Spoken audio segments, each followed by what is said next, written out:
Life has a way of moving faster than you expect. You blink, and suddenly 80 years have passed. We thought we were doing the right thing, but time has a way of showing you the cost of those choices.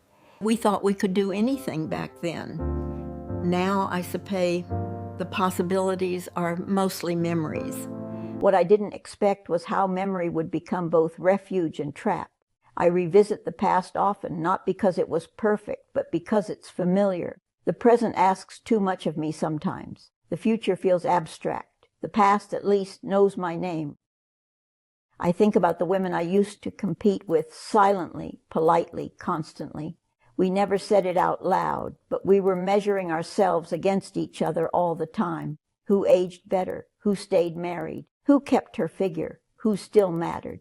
I wonder where they are now, if they feel the same quiet reckoning, if any of that competition mattered in the end. I've stopped chasing approval completely. There's no audience left in my head, just me, and that's both liberating and terrifying. Without external validation, you're forced to answer a question you've avoided your whole life. Was I enough, even when no one was watching? Some evenings, the loneliness sharpens, especially when the sun sets early and the house darkens faster than my mood can adjust.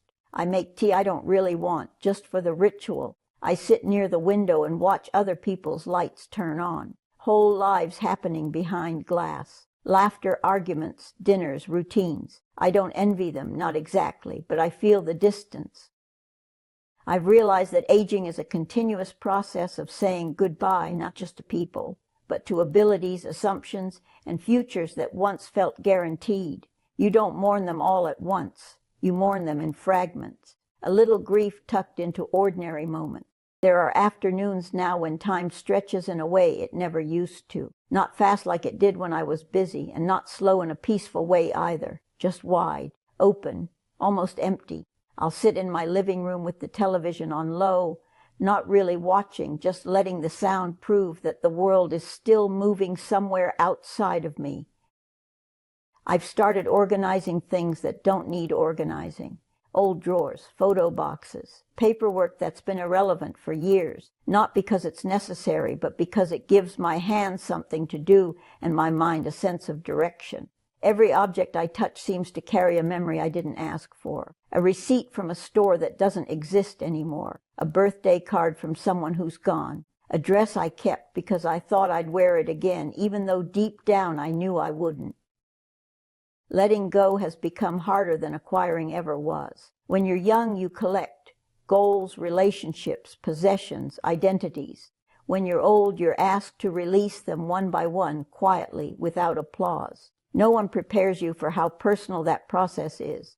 Each item you discard feels like a small admission. I don't need this version of myself anymore. Or worse, I can't be her anymore. My body feels like a negotiation in progress. Some days I wake up and feel almost normal, and I allow myself a dangerous thought. Maybe today will be easy. Then I bend down too quickly or twist the wrong way, and the reminder comes. Sharp, immediate, unapologetic. Aging doesn't argue. It states facts. I've learned to pace myself in ways I once would have resented. I rest between tasks. I sit halfway through chores. I accept help even when it bruises my pride. Independence was once my armor. Now it's something I ration carefully like energy or breath. There are moments when I miss being desired, not romantically necessarily, but socially. Miss being asked for opinions, for presence, for participation. The world grows quieter around older women. Conversations pass over you. Decisions are made without you. You become invisible in small ways first, then in larger ones. At first it angers you. Later, it simply tires you. What surprises me most is how tender I've become with my thoughts. I used to judge myself harshly. Now I'm gentler. Maybe because I don't have the strength for cruelty anymore, even toward myself. I forgive past versions of me more easily. I understand why she made the choices she did. She was trying to survive with the tools she had. Loneliness sits beside me often, but it's not always hostile. Sometimes it feels like a companion, one that listens without interruption. I've learned to sit with my thoughts instead of fleeing them. I think about meaning more than achievement now, about whether a life can still be considered full even when it becomes small. I don't know how much time I have left. No one does. But I know this: aging strips away illusions faster than any philosophy ever could. It forces honesty. It exposes what actually mattered. And while my body may be failing me in ways I can't control, my awareness feels sharper than it's ever been. If there's wisdom here, it's quiet. It doesn't announce itself. It just sits with you in the early morning light, when the house is still, when your coffee cools faster than it used to, when you realize that being alive, even like this, is still something, still meaningful, still worth noticing. That's where I am now. Not at peace exactly, not afraid either, just here, thinking, remembering, learning very late how to be present in a life that no longer rushes forward, but asks to be held carefully, one slow day at a time. There's a kind of humiliation in losing skills you once mastered without thought. People talk about aging as wisdom, but they don't talk enough about regression, about returning slowly to dependence, about realizing your independence was never guaranteed. It was borrowed. I find myself talking out loud more, not because I expect an answer, but because silence feels heavier now. I narrate small tasks like I'm reassuring myself that I still exist, that I'm still here, still capable of intention. Some days I catch my reflection in the microwave door or the bathroom mirror, and I don't recognize the woman looking back. Not because she's unattractive, I've made peace with that, but because she looks fragile, temporary. That's the word that follows me around now, temporary.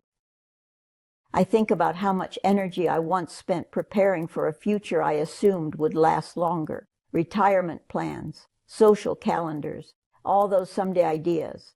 I never imagined the future would shrink this way. Not suddenly, but gradually, like a room getting smaller without you noticing, until you can't stretch your arms anymore. There are moments, quiet ones, when regret creeps in again. Not sharp regret, dull, aching regret. Regret for postponing joy, for believing I had more time to become myself. I used to think reflection was a luxury for later years. Now reflection is unavoidable. It fills the spaces where movement used to be. I don't feel dramatic about death. I feel curious, cautious, observant. I notice how often it comes up in conversation now. Neighbors, friends, relatives. Names followed by pauses. Stories that trail off. Empty houses. Closed curtains. It's not frightening so much as sobering, like realizing you're standing closer to the exit than the entrance. If I could speak to the woman I was at 27 or 35 or even 50, I wouldn't tell her to stop caring about beauty. I'd tell her not to make it the foundation of her worth.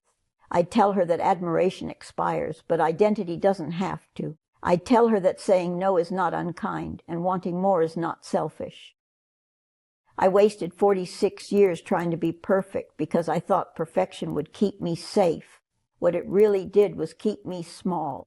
Don't do that. Don't build your life around being palatable. Build it around being honest. The loneliness of being yourself is far lighter than the loneliness of disappearing inside an image. That's what I know now. I just wish I hadn't learned it so late. I wake up earlier than I want to now. Not because I'm disciplined or productive or motivated, but because my body decides for me. Sleep doesn't belong to me the way it used to. My hips ache before dawn. My hands feel stiff like they've forgotten their own shape. And my mind drifts in and out of memories I didn't invite. Morning comes whether I'm ready or not. My routine is slower, almost ceremonial. I sit on the edge of the bed longer than necessary, just breathing, preparing myself to stand. That simple act, standing, has become something I have to negotiate with my body. Some days it cooperates. Some days it reminds me sharply that time has been keeping score. I still live in the same house, same kitchen, same driveway, but it feels like a smaller world now. I don't drive much anymore. I can technically. The license is still valid. The car still starts. But my confidence doesn't. Traffic feels louder, faster, less forgiving. I miss turns. I second-guess myself at intersections. There's a quiet fear that I didn't have before, not dramatic, just persistent, that one small mistake could change everything. So I make excuses. I tell myself I don't need to go out today. Tomorrow will be better. Tomorrow always sounds easier. Cooking used to be my domain. I took pride in it. Not gourmet cooking, just steady, reliable meals. Now I stare into the fridge and feel overwhelmed by choices that used to feel obvious. Standing too long hurts my back. My hands shake just enough to make chopping vegetables feel risky. I burn things because I forget I turned the stove on. I undercook things because I rush to sit down. Eating has become functional instead of comforting. There were moments, quiet ones, when I felt a strange restlessness. I'd be folding laundry or setting a table and suddenly feel like I was watching myself from the outside, like my life belonged to someone else. But I ignored that feeling. Good women don't complain. Good women are grateful. The years moved fast, faster than I expected. One day I was being asked how I stayed so young, and the next day people started calling me dear. That shift happens quietly, and it does something to your identity when your value has been tied to being pleasing to look at. You don't notice the loss at first. You just feel less visible.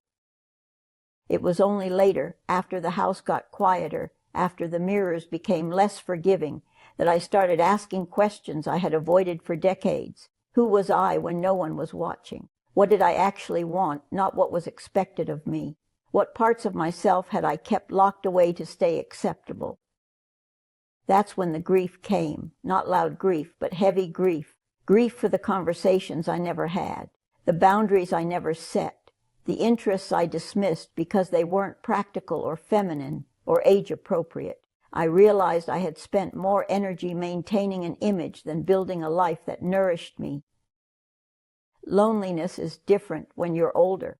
It's not just about being alone. It's about realizing how many connections were conditional. When you stop performing, some people stop calling. When you stop trying to be effortless, you suddenly feel like work to others. That can be painful, but it's also clarifying. I've learned that beauty fades no matter how carefully you manage it, but self-respect grows when you finally start listening to yourself. I wish I had known that earlier. I wish I had known that being liked is a poor substitute for being authentic, that being perfect is often just another word for being invisible to yourself.